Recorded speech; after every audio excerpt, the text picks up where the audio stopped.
Buenas a todos, espero que estén muy bien. Sean bienvenidos a un nuevo episodio de Mente Abierta. Mi nombre es Jerónimo y en el día de hoy vamos a estar hablando sobre las personas paz, sobre las personas altamente sensibles. Ya hace tiempo que tenía ganas de grabar este episodio. La verdad que ha pasado el mayor tiempo desde la última vez que grabé, desde que tengo el podcast. Creo que pasó como un mes y medio, que estuve un poco de vacaciones. En general le aproveché eh, para despejarme un poco y la verdad que ya sentía las ganas de estar de nuevo. Tampoco tenía mucha chance de grabar en los lugares que estaba de vacaciones, entonces bueno, tampoco estaba la posibilidad, pero bueno, ya volví acá a mi casita, ya estoy en mi estudio de grabación en rústico, en el cual ahora me estoy muriendo de calor porque estoy en el altillo y que es donde más aísla el ruido y estos días de calor hay mucho calor acá. Pero bueno, eh, quería traer este tema. La verdad que va a ser un episodio, ya anticipo, cargado de información bastante. Pero primero quería comentarte cómo es que llegué a este tema, como siempre hago.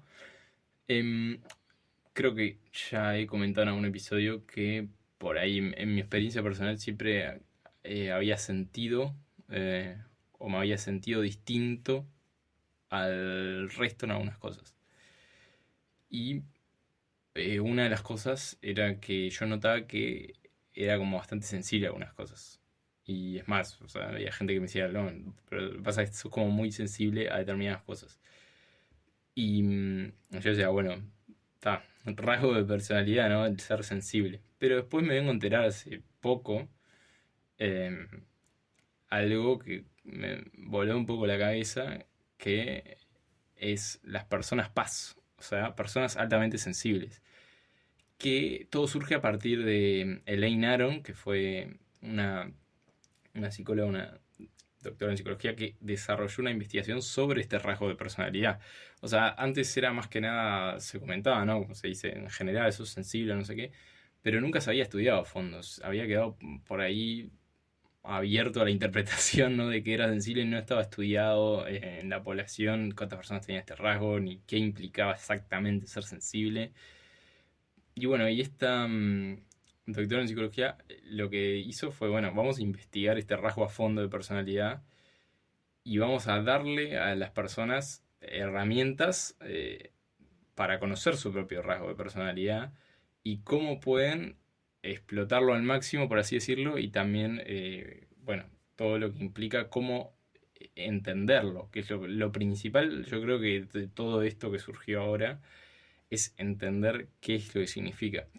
Y bueno, yo me compré justamente el libro de Elaine Aron, que se llama El don de la sensibilidad, que es donde ella explica toda la investigación que hizo. Y me pareció fascinante, la verdad, me abrió como una puerta más a decir, bueno, como esto existe, de verdad, no era que me sentía raro yo, sino que realmente esto existe, está investigado, está probado, digamos, y me dejó bastante más tranquilo. Y a muchas personas paz le pasó lo mismo, con las que he hablado, que también les he recomendado el libro. Entonces, nada, me parecía muy importante traer este tema. Y aunque no seas una persona que tenga este rasgo de personalidad, te va a servir a entender a las personas que sí lo tienen. Entonces, me parece interesante que también, si te interesa, te puedas quedar para comprender mejor a las personas que te rodean. Porque, porque bueno, ya vamos a ir a las estadísticas, pero no son pocas. Así que bueno, ¿qué es esto? ¿Qué es una persona altamente sensible? ¿Qué es lo que define que una persona sea altamente sensible? Bueno, son personas que tienen un sistema nervioso que está más desarrollado en el procesamiento de estímulos, digamos. Entonces es más sensible que la mayoría de la población, porque recibe mayor cantidad de estímulos. Es decir, las personas altamente sensibles reciben el estímulo, ¿no? Y ya lo procesan a un grado de profundidad que esto involucra, ¿no? una, un gasto de recursos mayor. Y todo esto lo vamos a ir desarrollando mediante ejemplos, ¿no? Pero están constantemente procesando estímulos, analizándolos, también poniéndose en el lugar del otro. O sea, todo un diálogo mental que consume mucha energía, pero que les permite también ver las sutilezas de todo lo que los rodea. Esto va también, quiero aclarar, a estímulos externos e internos. O sea, ¿qué significa esto? Cuando, por ejemplo, las personas que tienen este rasgo también tienen mayor capacidad de procesar sus propias emociones, sentimientos, las viven con mayor intensidad, al igual que las del resto. O sea, es como algo que va, no es solo del exterior, sino también del interior de cada persona. Y es como decía, es un rasgo de personalidad al fin y al cabo. Es como que todo lo que voy a decir a continuación parece que es algo muy alejado, pero no deja de ser un rasgo de personalidad que está bueno entenderlo, porque no es nada grave, no es nada malo, no es nada, ¿no? Que te pueda condicionar gravemente. Entonces hay que tenerlo en cuenta eso también. Y la prevalencia habla de un 20%. En igual cantidad de hombres y mujeres no encontró diferencia en cuanto al sexo. Y significa que 2 de cada 10 personas son altamente sensibles. Entonces, por eso decía, ¿no? Que siempre vamos a tener seguramente a una persona, o una de cada 5, ¿no? En nuestro entorno que tenga estas características. Por eso está bueno entenderlo. Y define en el libro, esto que me parece importante traerlo, los pilares de una persona de paz, que los hace a través de un modelo que le llama DOS, tipo, en inglés sería DAS, ¿no? DOES, ¿no? Y el primer ítem, ¿no? Sería la D, Depth of Processing, que sería, está todo en inglés obviamente, que es justamente la profundidad del procesamiento, ¿no? Que esto es un poco lo que hablábamos de que procesan la información a una mayor profundidad que el resto, ¿no? Y utilizan mayor parte del cerebro, por lo tanto también les implica un mayor gasto de energía. ¿Y a qué vamos con esto? Que vamos ya con ejemplos, ¿no? Cuando una persona paz va por la calle, por ejemplo, y ve a una persona, primero tiene más capacidad de ver, ¿no? O sea, va caminando, se va cruzando con personas y percibe toda una mayor profundidad. Por ahí percibe más emociones en los demás. Alguien va caminando por la calle y capaz se da cuenta si está triste, si está enojado, si está feliz, lo que sea, o de qué estaba hablando la persona que pasó, por ahí se dio cuenta de qué estaba hablando o con quién podría llegar a estar hablando por algo que dijo, que le escuchó. Bueno, todo eso implica, por eso, una mayor profundidad, ¿no? En obtener la información del entorno.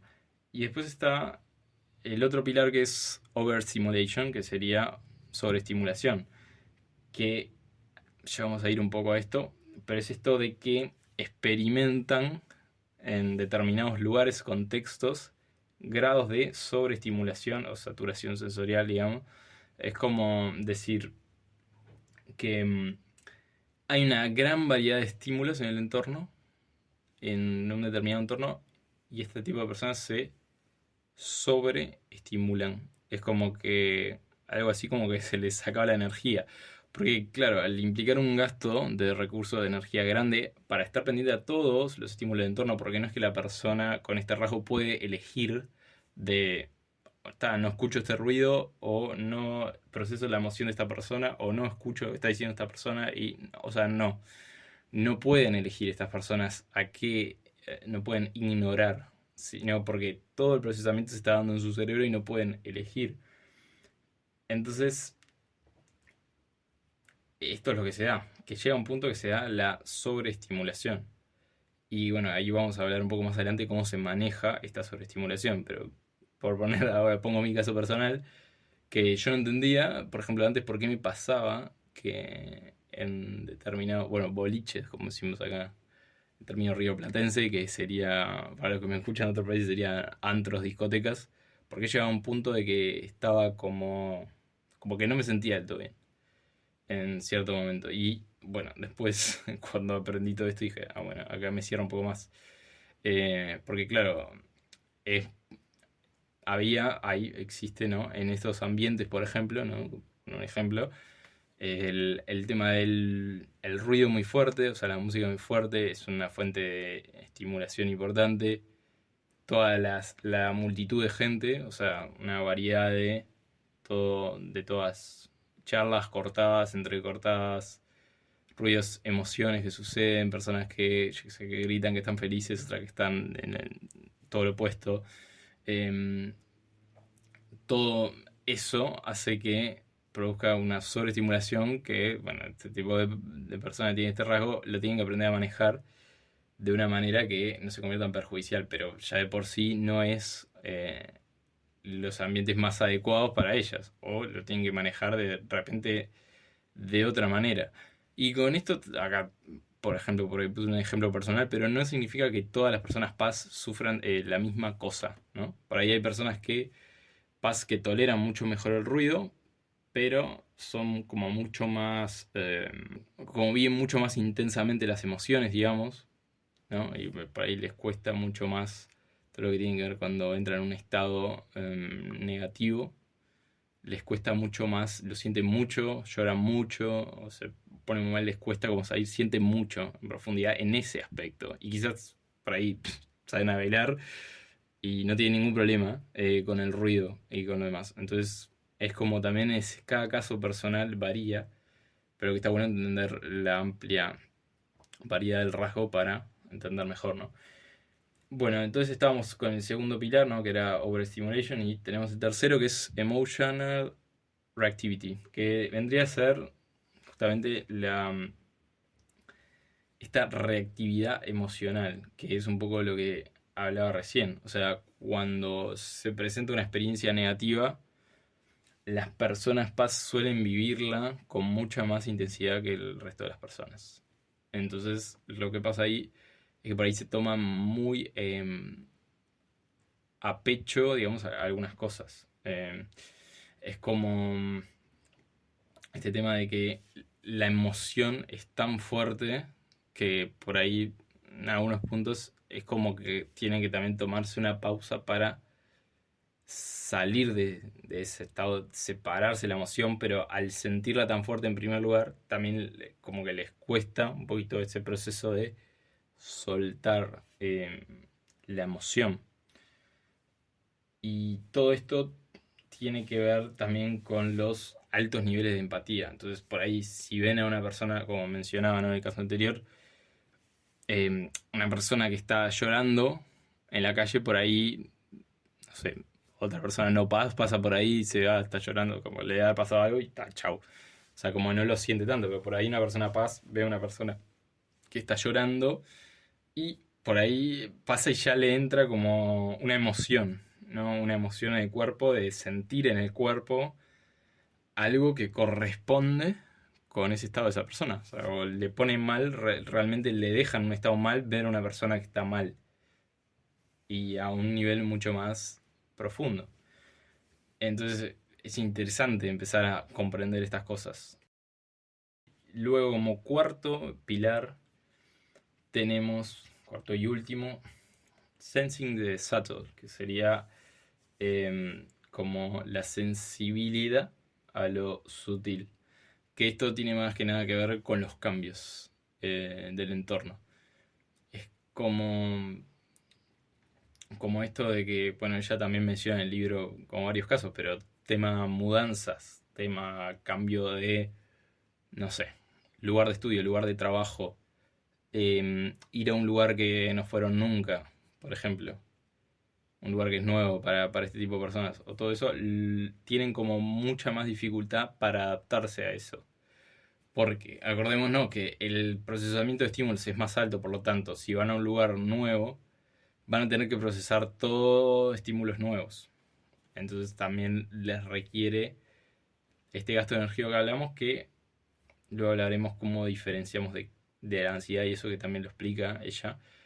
Pero es como interesante saberlo, de que a este tipo de personas les cuesta esto.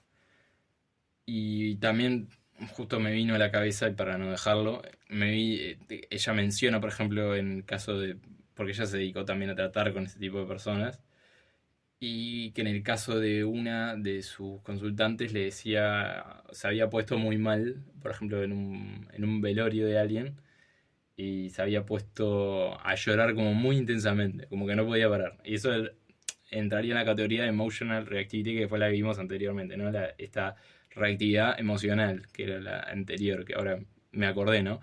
Pero son todas estas reacciones exageradas o no, porque bueno, ¿quién mide, no? Lo que es exagerado o no.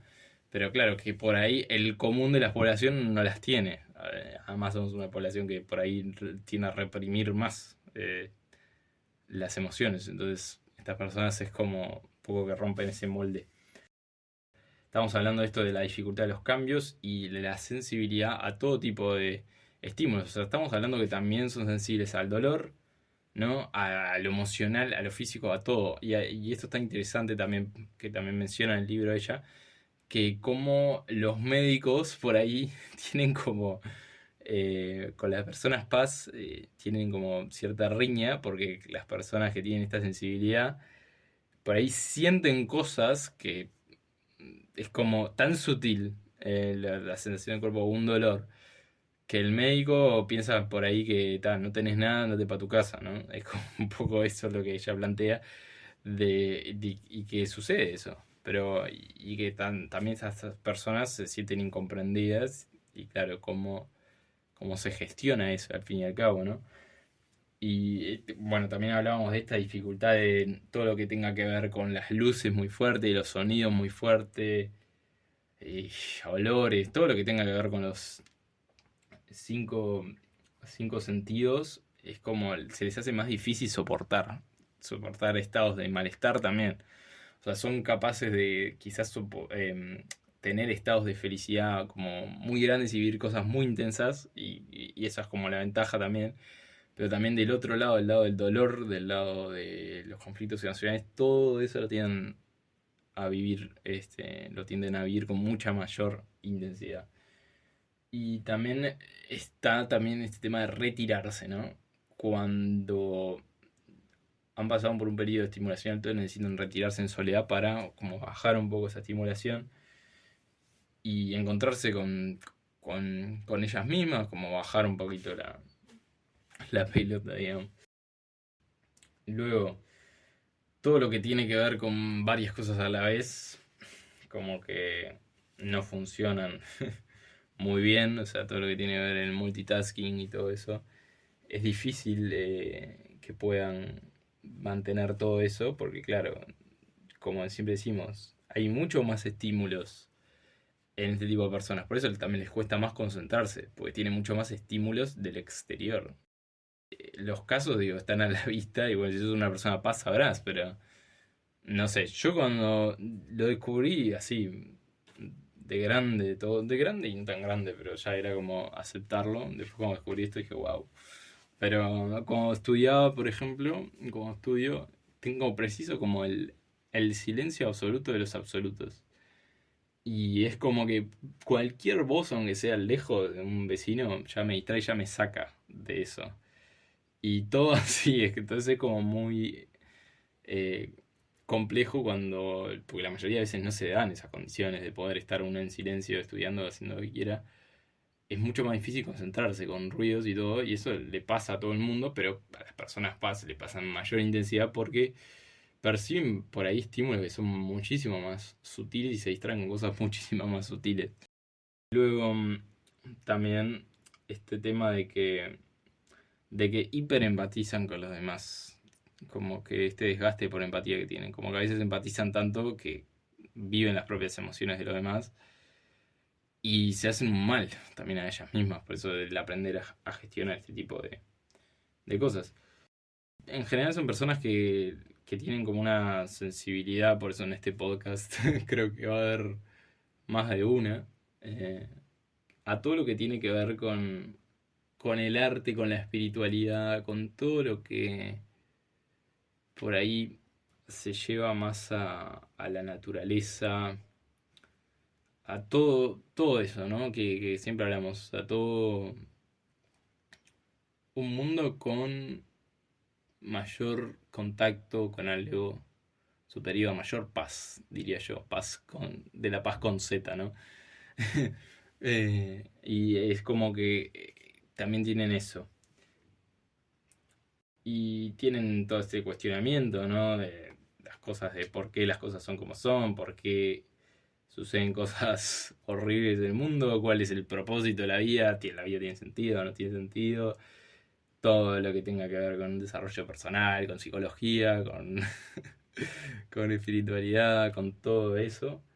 Eh, y bueno, y son personas también muy creativas, artísticas, como decía, ya no sé qué más agregar. Y bueno, y también por eso también son como buenas personas consejeras y que tienen esa, y por lo general se dedican a profesiones que pueden ayudar al otro y también darle, otorgarle otra perspectiva, ayudarlos a crecer de alguna manera. Después tienen como este tema de autoestima, de que también, como decíamos, se toman, que eso lo dije al principio, se toman más a pecho las cosas que dicen los demás. Y eso es un tema que tienen que trabajar también. O sea, que por ahí las personas dicen algo, un amigo, un familiar, pareja, lo que sea, dice algo y se lo toman muy personal y tienden a sobre analizar eso semanas después de que sucedió. O sea, alguien dijo algo y que les dolió y en vez de dejarlo pasar o bueno, quedarse con tal en el momento, tienden a preguntarse días después por qué esta persona habrá dicho eso. Tiene que ver con, ¿será verdad? ¿No será verdad? Se empiezan a cuestionar, ¿tendrá que ver con conmigo realmente? ¿Cómo es como que se lo toman, las cosas que dicen los demás se las toman de una manera que realmente se lo creen? O sea, se empiezan a cuestionar incluso la personalidad de ellas y las acciones de ellas, pero de sobremanera, incluso hasta un punto en lo cual se convierte en algo negativo, algo que no les beneficia. Todo aprender a gestionarlo, que vamos a ir un poquito a eso. Después, bueno, tienen como esta capacidad intuitiva, ¿no? Y todo lo que tenga que ver con el no, el ser diferente, ¿no? El no encajar. Y después tienen como esta tendencia que al tener mayor estimulación, por lo tanto tienen mayor tendencia al estrés y a la ansiedad, porque es mayores estímulos para analizar, procesar y claro, conlleva todo eso un gasto de energía que muchas veces las desestabiliza hasta que, bueno, aprendan a gestionarlo. Vamos de nuevo con eso y ya vamos a aprender un poco a gestionarlo. Pero te quería mencionar como la lista porque para mí, y lo principal, y yo cuando leí el libro, para mí lo principal fue entender por qué soy como soy. Y a todas las personas paz que están de otro lado les van a servir entender esto. O sea, una vez que uno sabe por qué es como es, la cosa se libera, ya se produce una liberación de sentirse comprendido, de sentir que no es algo que alguien, que uno no encaja dentro de determinado sistema o dentro de determinada cosa, sino que uno simplemente es como es, que hay muchísimas personas igual a uno. Acá está dicho el 20% de la población, es bastante. Entonces, si bien el 80% tiene, el restante, no, acá estamos obviamente simplificando, tiene un estilo de vida particular o ciertas cosas que eh, no encajan tanto como con lo que las personas paz quieren o les gusta. Bueno, cómo se da esa gestión, pero lo principal es cuando uno entiende por qué es como es, bueno, uno ya sabe cómo, en qué ambiente se mete y por cuánto tiempo o cómo lidia con determinadas cosas. Entonces, a lo que voy es que ya conocerlo es una liberación, porque eso te permite explicarle a otras personas por qué sos como sos y para que las otras personas también no entiendan que vos estás en contra de ellas por algo en particular. Y bueno, ejemplo personal también, yo lo hago esto con mis amigos que lo entienden perfectamente. Digo, la persona que realmente te quiere y te ama lo va a entender. O sea, no precisa. Y bueno, si no lo entiendes, claramente porque esa persona no te valora. O sea, pero personas que lo entienden saben, tipo, uno les puede decir, mira, yo voy a este lugar porque sé que a vos te gusta, pero, o sea, yo en este lugar no voy a estar el mismo tiempo que vas a estar vos, porque yo me saturo, me sobreestimulo, no me interesa, o sea, punto, y ya está.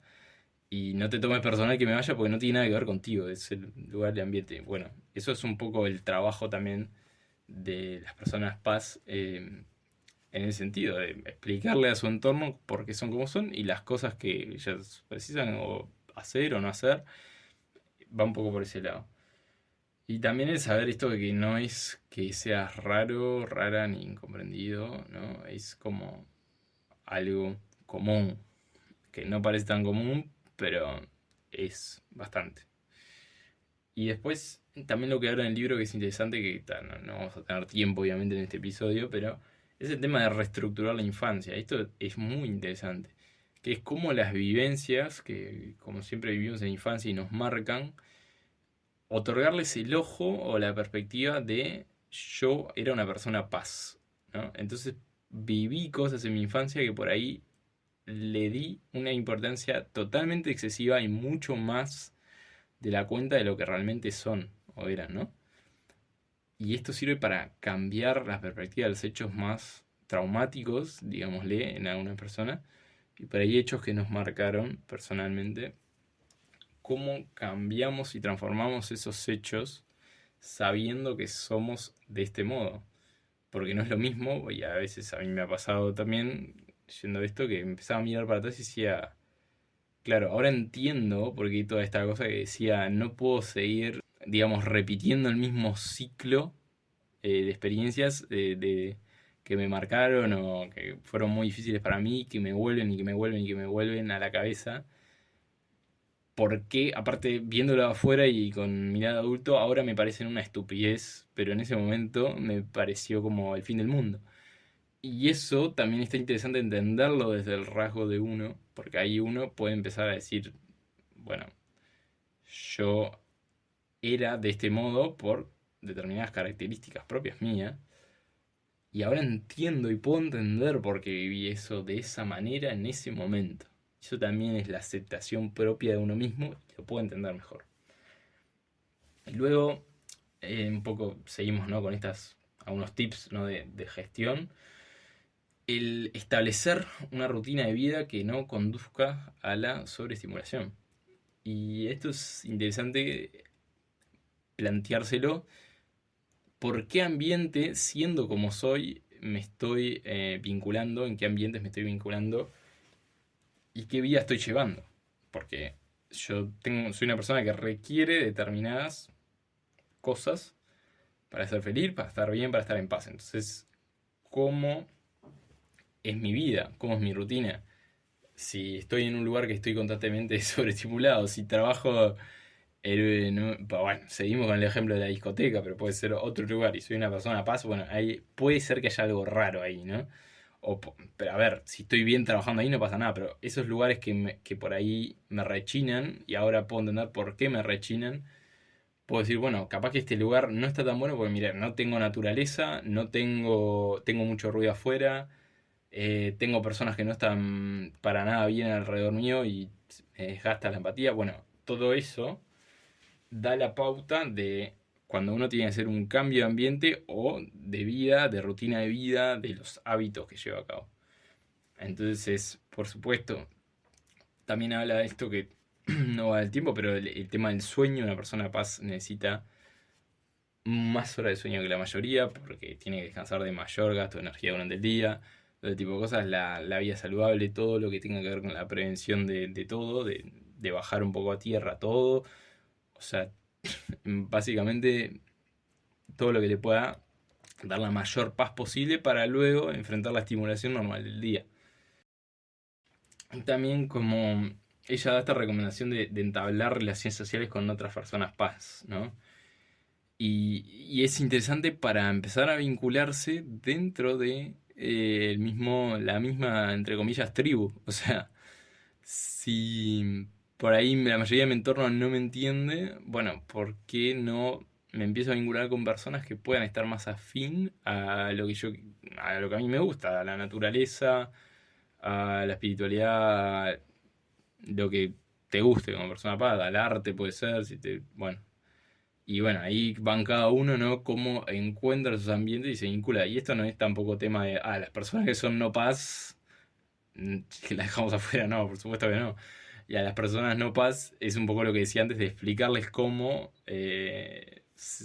los lugares que sí pueden compartir entre personas paz y no paz, o por ahí una persona no paz hace el sacrificio de ir a un lugar que le gusta a una persona paz, y así es como se construyen las relaciones, como siempre hablamos al final, ¿no?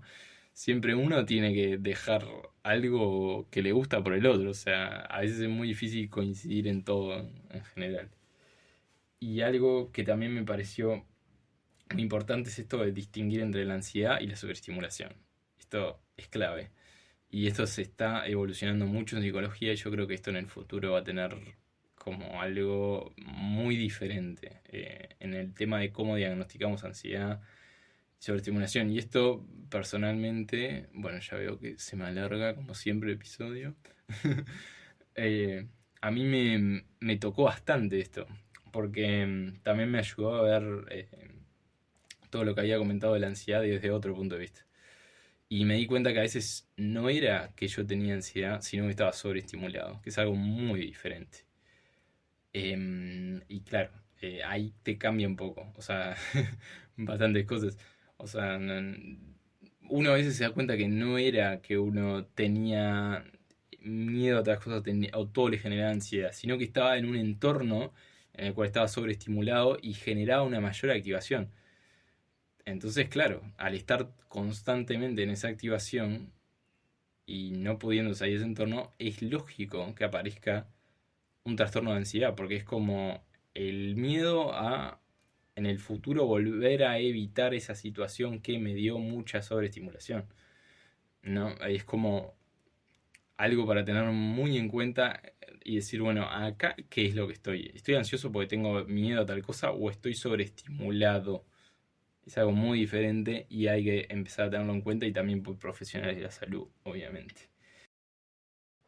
Luego, algo ya medio que estoy finalizando, ¿no? Pero lo último, y que me pareció muy importante, y que ella le haya dedicado prácticamente un capítulo a esto, me parece más importante. El tema de la medicación. Que la verdad me pone un poco triste esto, porque de la manera que lo planteo además, que muchas personas con este rasgo tienden a medicarse para no sentir. Es durísimo. O sea que prefieren cumplir el estándar de la sociedad y literalmente vivir medicadas de por vida en un entorno que no es para ellas, con total de no aceptar de que son de ese modo. Es, no sé, a mí me parece algo que realmente nos tenemos que empezar a cuestionar como, como sociedad y en particular si sos una persona de paz, si realmente, o sea, utilizar la medicación como un método de evitación de tu propia personalidad. O sea, esto sería una similitud a, bueno, estoy en un trabajo que tiene todas esas características que mencionaba, ¿no? Y más siendo una persona de paz. Y bueno, estoy deprimida y como siento mucho esa depresión, esa tristeza, prefiero tomarme un antidepresivo por el resto de mi vida y seguir en ese lugar que por ahí, no sé, ir a otro lugar que me llene más, que me dé más paz, que me conecte con la naturaleza, que por ahí cumpla con las características que llenan a una persona paz, que le dan paz. Ya hice el juego de palabras, ¿no? Pero nada, me parece también que tenemos que empezar a cuestionarnos eso. Y ya no mucho más porque se alargó mucho, pero nada, la verdad que fue un episodio bastante personal al final, pero lo comparto porque es- la verdad siempre me lo agradece las personas paz esto de compartir este tipo de cosas para darse cuenta que somos como una pequeña comunidad y que personas que no tenían ni idea de esto, como yo hasta hace poquito, se empiezan a dar cuenta y pueden empezar a darse cuenta por qué le sucedió lo que sucedió o cómo lo interpretaron y cómo empezar a partir de eso a cambiar su vida y a tomar decisiones de acuerdo, ¿no? A su rasgo de personalidad.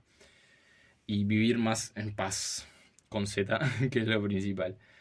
Así que, bueno, yo creo que como siempre tenés que amarte, o sea, sos como sos por alguna manera. Lo que te tocó o no, nadie sabe si es azar, universo, destino, Dios, nadie sabe, pero lo que te tocó lo tenés que aceptar, amar en la medida que se pueda. Y bueno, yo creo que esa es lo principal para tener como una vida más equilibrada, ¿no? Así que bueno, ya se alargó muchísimo, pero bueno, te mando un abrazo muy grande. Como siempre me puedes seguir en redes sociales, en Instagram, @menteabiertapodcast, al final. Acordate de puntuar el podcast en Spotify y de darle seguir para enterarte de nuevos episodios que ya venimos creciendo muchísimo. Le agradezco mucho porque, como digo, siempre a mí me llena mucho hacer este podcast. Así que, bueno, esto fue todo por hoy. Te mando un abrazo muy grande y nos vemos en el próximo episodio. Chau, chau.